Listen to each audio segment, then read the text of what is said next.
संधी नव्हती, बऱ्याच जणांचा जन्मच झालेला नव्हता.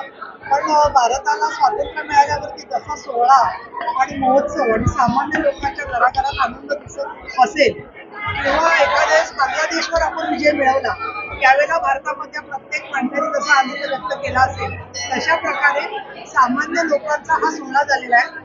आज रामनवमी नाही, आज दिवाळी नाही, परंतु रामाची दीपावली प्रत्येक घराघरामध्ये साजरी होते आणि ती भक्ती, श्रद्धा आणि आस्था सगळ्यांच्या मध्ये दिसते. त्यामधून जगातल्या ज्या दुष्ट शक्ती आहेत, भारतातल्या ज्या दुष्ट शक्ती आहेत, त्यांचा विनाश व्हावा आणि हे राज्य खऱ्या अर्थाने सुराज्य आणि डॉक्टर बाबासाहेब आंबेडकरांनी दिलेल्या घटनेप्रमाणे करण्याच्या दृष्टिकोनातून नरेंद्रजी मोदी यांना शक्ती द्यावी, अशा प्रकारची प्रार्थना आम्ही श्रीरामांकडे केली. आज रामप्रभूची आरती करत असताना आपण म्हणालो सगळं आमचं तुमचं आहे, पण खरंच आपण असं मानतो का? सगळं दुसऱ्याचं घेण्याचा प्रयत्न बऱ्याच लोकांचा चाललेला असतो.